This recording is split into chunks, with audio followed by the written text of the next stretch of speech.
Hey, what's going on? Ryan here with Intersection Records, and today we're going to review a concert from last night, Beat, which is a celebration of 80s era King Crimson featuring original bass player of King Crimson from that era, Tony Levin, original vocalist and guitar player from that era, Adrian Belew, and then the addition of Steve Vai and Danny Carey from Tool. So, of course, King Crimson is founded in 1968 by Robert Fripp. They have 2 or 3 different lineups in the 70s, ultimately featuring Bill Bruford on drums in 74. The band takes a 7-year hiatus where Robert Fripp goes on to work with people like Peter Gabriel. He plays the atmospheric guitars on Heroes by Bowie. He works with Daryl Hall. In 1981, he gets back together with Bill Bruford and wants to put a project together. And one of his first calls is Adrian Belew. Adrian Belew has worked with Bowie. He has worked with Frank Zappa. He's worked with the Talking Heads on Remain in Light, Tom Tom Club. Well, he says yes to working with Bruford and Fripp. They then go get Tony Levin, who of course has worked with Paul Simon on most of Simon's albums. He's worked on every Peter Gabriel album. He's worked with Anderson, Buford, Wakeman, and Howe, and everybody else you could possibly think of. Long story short, 5 years ago in 2019, or long story short, there was 3 albums in the 80s. Discipline from 81, Beat from 1982, and 3 of a Perfect Pair in 84. And those are the albums that are celebrated here. 5 years ago, Adrian reached out to Robert Fripp, said, hey, we got a 40th anniversary coming up in 2021 for the first album, Discipline. Do you want to tour behind it and get back together? Robert says, no, but you have my blessing. At which point, Adrian reaches out to Steve Vai to fill those big shoes. They then reach out to Danny Carey. Danny Carey is the drummer from Tool. Tool in the 90s opened up for Crimson, so I'm sure Adrian is familiar. Danny Carey, as most great drummers are disciples of Bill Bruford. So it's a no-brainer. And Bill Bruford, incidentally, is retired. He's in his mid-70s and doesn't want to do this. Robert Fripp is approaching 80, if not 80.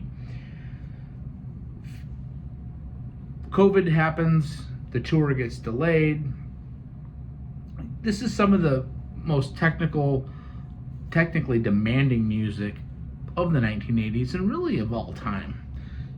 Yes, it's progressive rock under that banner, what we used to be referred to as art rock. It's really more than that. It delves into modern pop music, it delves into industrial music, it delves into progressive metal and progressive rock, of course, and really lots of different things, avant-garde, if you will. Luckily there was a book produced by Trey Gunn, who was also at one point in the 90s and 2000s a bass player in King Crimson. He published a book with transcriptions from Matt Tate and Dean Pascarella transcribing this music. What does that mean? It means that it's notated out. The drum parts are notated out. The guitar parts are all notated out. The bass player parts are notated out. Of course, Adrian knows his parts, and Tony Levin knows his parts because he was in the band. But Steve Vai and Danny Carey can use this as a resource. Getting to the music, I had a chance on August 9th, 1996 to see this band with Fripp and Bill Bruford, and I was at a festival, Horde Festival 96, sat through Rusted Root and saw one of my favorite bands, Blues Traveler and Lenny Kravitz, and it was 100 degrees, and the headliner was King Crimson, and I didn't know who they were. I knew that Bill Bruford was in because I had heard something on the radio, and for 30 years almost, I've regretted not seeing this music performed. I've seen Crimson in 2017 and 19 with Robert Fripp, but never seen this era celebrated quite like this, and it did not disappoint. So I'm exercising demons after kicking myself for not seeing that 1996 show. You know, Tony Levin's 78 years old. Adrian Blue's 74 years old. In no way can you tell by it from a distance at all that they have that kind of age on them. Steve Vai's 64 years old, and the baby of the family is Danny Carey at 63. I was stunned. I went with my buddy Bill. We were blown away last night from the swagger and moxie of Steve Vai that kind of takes the Fripp parts and elevates it.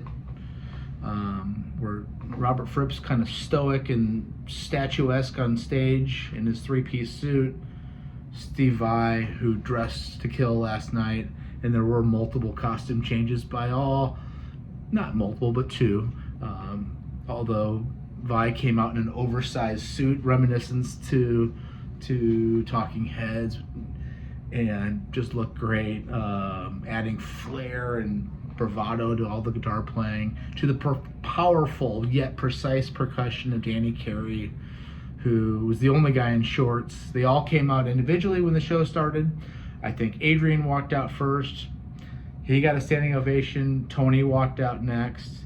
He got a standing ovation. Then Steve Vai, and then Danny Carey in his shorts. But, you know, it's a physical night of drumming, and you can wear shorts when you're a drummer. Bill Bruford would never do that. And let me say this, Bill Bruford's a hero, and check out the 1984 concert from the Three of a Perfect Pair album in 1984 in Japan on YouTube. You could hear influences in the music from King Crimson getting together in 81 for this lineup, for the Discipline album, influencing Rush, influencing what Primus would become, influencing what Dream Theater would become, Smashing Pumpkins, Radiohead, Opeth, Mastodon, Nine Inch Nails, Tool, Haken, everything in between, Animals as Leaders. You know, again, we're dealing with three albums here. We're dealing with 81's Discipline, 82's Beat, and Three of a Perfect Pair in 84, at which point the band broke up for another 10 years. Opened up with Neurotica off of Beat. The first four songs, in fact, are off of Beat. Then we get Neil and Jack and Me. We get Heartbeat, which is the third song, which was kind of a song that the record company wanted them to push as a single. It was a single. I think there was even a video. Centauri and Tangiers was next, off of Beat. You know, right away you're looking at everybody around, and you're getting standing ovations after each song, and you're realizing that this is not only as good as the album, because in this type of music there is no room for one of the members to fall off that train. That train and that machine is working in synchronicity. The two guitar players, Vi and Belew, are playing slightly different lines on the guitar that work almost like a looping thing. Tony Levin's not only playing bass, but he's also playing something called a Chapman stick, which is, I don't know how many strings it has on it, but it's a stick that he can get sounds like a piano and keyboards. He can get guitar sounds and he can get bass sounds, and he's using both hands like this on it. Yet at times he's working a Moog synthesizer with his right hand and the bass neck with his left hand, and also singing background vocals, which were perfect. And again, Bill and I remarked from a distance there was no sense of age. I'll be right out. Sorry. Anyway, they moved on to Model Man from Three of a Perfect Pair, to Dig Me. I'm at my office, and I guess I have a meeting, but I'm not going to go to it. Man with an Open Heart's next. You're getting some of these songs, and you're getting some of the songs that are from Beat and Three of a Perfect Pair. Maybe those aren't quite as strong of albums as Discipline is, but but they're great. And hearing songs like Industry next, again off of Three of a Perfect Pair, it's nice to hear those. It's nice to hear the interpretations. And really, they're very strictly guided by the albums, yet if Vai wants to go outside the realms of the song, he adds his own personal flair, which is nice to see because, of course, he has his own style and flair. Lark's Tongue and Aspic Part 3 is next. And there's a set break, 20-minute set break. By the way, they started right at 7:30. Not everybody was even in their seats. 20-minute break. We all talked outside about how great this night was becoming. You open up the second set with The Waiting Man, again off a beat. And then we get into the Discipline album with The Sheltering Sky, which is just phenomenal. Just phenomenal.